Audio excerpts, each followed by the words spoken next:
कल सुबह से इनके साथ हूँ, कल सारा दिन इनके साथ थी, आज भी सुबह से आई हुई हूँ और इन बेटियों का समर्थन कर रही हूँ। क्यों जब तक न्याय नहीं मिलेगा हम इन बच्चों के साथ रहेंगे।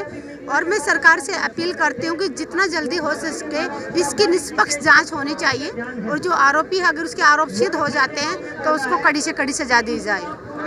मेरा नाम सुदेश गोयत है, wife of major Ajmer Singh Goyat. मैं हिसार हरियाणा से। देखिए वो मीटिंग हुई थी, कल 4 घंटे तक मीटिंग चली थी, लेकिन उन्होंने ये कहा कि हाँ इसकी कार्रवाई हो रही है, करेंगे। बट आज 5 बजे तक का टाइम दे रखा है, 24 घंटे का टाइम दिया था, तो वो पूरा होने वाला है। तो देखते हैं अभी क्या रिजल्ट आता है। मैं ये कहूँगी कि ये सिर्फ और सिर्फ दिखावा है। अगर बेटियों की सच में फिक्र होती ना तो आज 3 दिन हो गए बेटियों को सड़कों पर बैठे हुए, जिन्होंने देश का मान सम्मान बढ़ाया, देश का गौरव बढ़ाया, तिरंगे की शान बढ़ाई, दूसरे देशों में जाके तिरंगा फहराया। आज उन बेटियों को अपने हकों के लिए सड़कों पे बैठना पड़ रहा है। और हमारे आदरणीय प्रधानमंत्री जी हर रोज़ ट्वीट करते रहते हैं छोटी छोटी बातों पे, लेकिन आज 3 दिन से बेटियां यहाँ बैठी हुई हैं, एक लाइन लिखने के उनकी हिम्मत नहीं हुई। कम से कम इतना लिख सकते थे कि जो बेटियों ने आरोप लगाए हैं हम उसकी निष्पक्ष जांच करेंगे और तुम लोगों को न्याय दिलाएंगे। इतना उनका फर्ज बनता था देश के प्रधानमंत्री होने के नाते। जब बेटियां गोल्ड मेडल लाती हैं तो प्रधानमंत्री जी फोटो खिंचवाने उनके साथ पहुंच जाते हैं, उनके पास बैठते हैं, वीडियो बनवाते हैं। अब बेटियों का दर्द, बेटियां आज तकलीफ में हैं, बेटियों को हेल्प चाहिए, मदद चाहिए मोदी जी से, तो मोदी जी को याद नहीं आ रही बेटियां। उनकी पार्टी की कोई नेत्री क्यों नहीं आके इनका साथ दे रही है। जो उनकी नेत्रियां हैं मैं उनसे भी कहूँगी, खास कर स्मृति ईरानी से, आपके घर में भी बेटियाँ हैं, आप हमेशा कुर्सी पे नहीं रहने वाली, आज कुर्सी पे हैं इसलिए आपकी बेटियों को शायद सिक्योरिटी मिल जाती होगी, इसलिए सुरक्षित हैं। तो कम से कम आप एक माँ होने के नाते इन बेटियों की मदद करें, साथ दें। पार्टी से ऊंचा उठ के पार्टी से बाहर आके इनका साथ दें कि हम बेटियों के साथ हैं और निष्पक्ष जांच हो। अगर वो आरोपी सिद्ध होते हैं तो उनको सज़ा मिले और अगर हमारी बेटियां झूठी साबित होती तो हमारी बेटियों को सज़ा दें। दूसरी पार्टियों के लोग आना चाह रहे हैं, लेकिन हमारे सभी खिलाड़ियों ने साफ साफ बोल दिया है कि हमारे स्टेज से, हमारे माइक से कोई भी किसी भी पार्टी के नेता को, किसी संगठन के नेता को हम बोलने नहीं देंगे। हम सिर्फ और सिर्फ अपने खिलाड़ी ही स्टेज पर रहेंगे।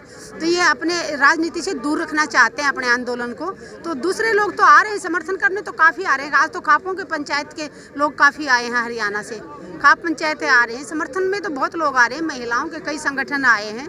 लेकिन राजनीति पार्टियां दूसरी आ रही हैं। कल वृंदा करात जी आई थी, और भी लोग आ रहे हैं। लेकिन जो सरकार में जो आज लोग बैठे हैं उनको भी तो सामने आना चाहिए।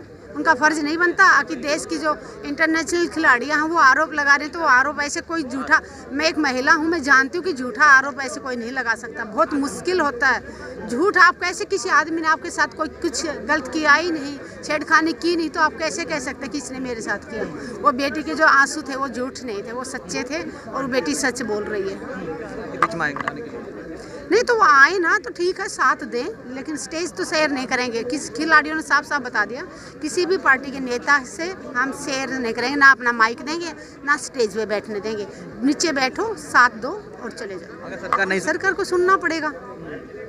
ये कोई छोटी मोटी बेटियां बच्चियां नहीं हैं कि डरा दोगे, धमका दोगे, चुपचाप बैठ जाएंगे। कितनी हिम्मत करके तानाशाही सरकार के सामने सच रखा इन बेटियों ने, कितने दिनों से ये सहन कर रही होंगी। सहन शक्ति की एक सीमा होती है, जब इनकी सहन शक्ति की सीमा खत्म हो गई तब इन बेटियों ने हिम्मत जुटाई है एकजुट होके आवाज़ उठाने की। तो ये आंदोलन अभी चुप बैठने वालों में से नहीं है। अभी सारे देश की मातृशक्ति से भी अपील करती हूँ, जिनके घरों में बेटियां हैं, कल उनके बेटियां क्या सोचेंगी। अगर एक इंटरनेशनल खिलाड़ी सुरक्षित नहीं है तो कल क्यों हमारी बेटियां खेलों में जाना चाहेंगी, किसी दूसरी फील्ड में जाना चाहेंगी, तो उनके मन में एक डर पैदा हो जाएगा। अगर इंटरनेशनल खिलाड़ी ही सुरक्षित नहीं है तो एक आम परिवार की बेटी कैसे सुरक्षित रहेगी। तो अगर हम चाहते हैं कि हमारी बेटियों के दिलों से ये डर निकालना है तो इन बच्चों का साथ देना होगा, उनको न्याय दिलाना होगा।